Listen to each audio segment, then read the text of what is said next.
A crude awakening. Oil prices hitting their highest level since October 2018. Take a look. Crude is at $66.33 right now after a Saudi oil facility came under attack over the weekend. The threat of inflation is coming to the pump as well. The national average for regular gasoline now $2.77 a gallon. That is up better than 30 cents just from a month ago. Joining me right now is GasBuddy.com head of petroleum analysis, Patrick De Haan. Patrick, great to have you this morning. What are the drivers of these possible increases, and where do you see gasoline going as we head into the warmer months this summer? Well, good morning, Maria. Yeah, it's been fast and furious. Americans really starting to get out more and more. I just checked Pay with Gas Buddy data here just a few moments ago. Last week was another record setter. That is the highest level of gasoline demand since the pandemic started. So it's not all bad news. It's just Americans are getting out more. Of course, as you mentioned, the attack on the Saudis. And last week's OPEC decision not to raise oil production is really causing gas prices to soar. And now we're just 22 cents from that $3 a gallon mark, something that could happen as early as April. Which states are seeing the biggest move in gas right now? Well, you go out west generally, Arizona, Idaho, Montana, Wyoming, many of those states facing an increase of 50 cents a gallon in the last month, but nowhere is it worse than Arizona, where just in the last 3 weeks, really, Phoenix, Tucson, prices up over 60 cents a gallon. Wow. Brian Brenberg, jump in here.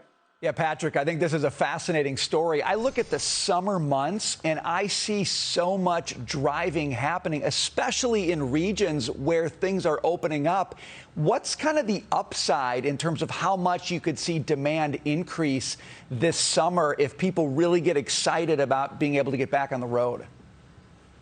Yeah, great question. It could be all over. A lot of it, of course, depends on vaccinations, states reopening. Many states now pulling back mandates.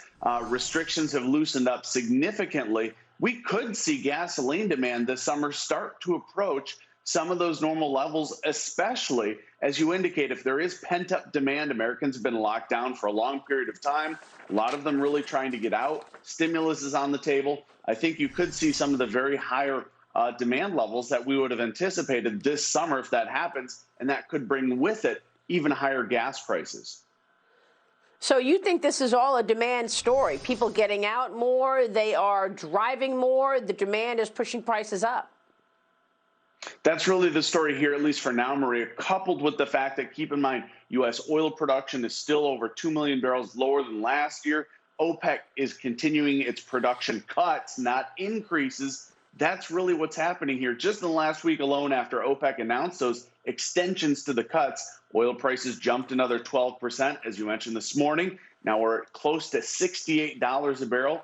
A lot of that really pinned on the fact that Americans are getting out more of the global recovery, coupled with the fact that OPEC simply is not opening the spigot. Yeah, it's a great point. Patrick, it's good to have you this morning. Thanks so much. We'll keep watching that market for sure. Patrick De Haan.